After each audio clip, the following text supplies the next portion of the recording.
उन्हें रहमतुल्लिल आलमीन बनाकर भेजा गया। वो रहमतुल्लिल आलमीन जिनकी उंगली से सहराओं में जश्न फूटते हैं, जिनकी दुआ से बीमार उठकर सेहतियाब हो जाते हैं। वो रहमतुल्लिल आलमीन जिनकी गुरबत अबू बकर को सिद्दीक, उस्मान को गनी, उमर को फारूक और अली को शेर खुदा बना देती है। जिसकी निस्बत फातिमा को खातून जन्नत, हुसैन को सईदुल शुहदा का दर्जा अता करती है। मैं उस रहमतुल्लिल आलमीन की शान में क्या क्या बयान करूं। मकामे महमूद जिनके इंतजार में है, मकामे महमूद जिनके इंतजार में है, जन्नत सवर कर जिनके इंतजार में है। वो मक्के फतेह करके भी आम माफी का ऐलान करने वाला मेरा रब जिनके जुल्फों की कसमें उठाए, वल्लैली इज़ा सजा, मेरा रब जिनके शहर की कसमें उठाए, हाज़ल बलदल अमीन, जिन्हें मेरा रब कभी हबीब है, कभी खलील कहे, कभी यासीन कहे, कभी तोहा कहे और कभी मुदस्सिर कहे। हाँ हाँ सदर अली वकार, इसी रहमतुल्लिल आलमीन के दौर में उम्मत को सजदों में रोती हुई देखती हूँ, उम्मत को सजदों में रोती हुई देखती हूँ। जिस तरह लब से लब मिलते हैं नामे मोहम्मद के सबब, जिस तरह लब से लब मिलते हैं नामे मोहम्मद के सबब, काश हम सब भी मिल जाए नामे मोहम्मद के सबब। शुक्रिया। बहुत अच्छे, जबरदस्त। इसके बाद मैं नाते पाक के लिए सिदरा कशफ को आवाज देता हूँ जमात पंजुम से कि वो आए और नाते पाक पेश करें।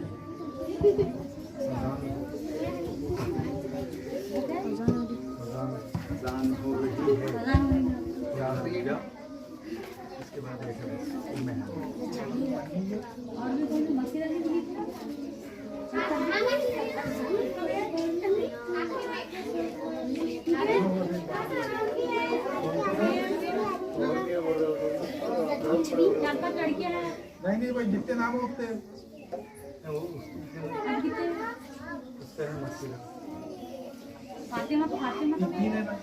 बैठ रहे हैं। दो तकरीर रही ना, अभी कितनी रह गई? दो रह गई ना। दो खड़े रहो कौन कौन रहेगा? वो रहे हो हाँ ये दो ही रहेगा। दो ही रहे ना? नहीं, ये दो नहीं, उम्मे आनी भी है ना, यानी एक तीन, बस हो गए ना। हाँ बैठो, ये तीन तकरीरें होने की है और उसके बाद छुट्टी होने की है। आयतुल कुर्सी होगी और उसके बाद छुट्टी होगी। अनवीश आयतुल कुर्सी के लिए तैयार रहेंगे। पहली बात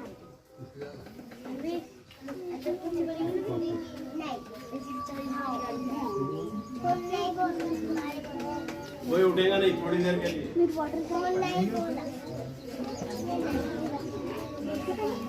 बंद कर देना।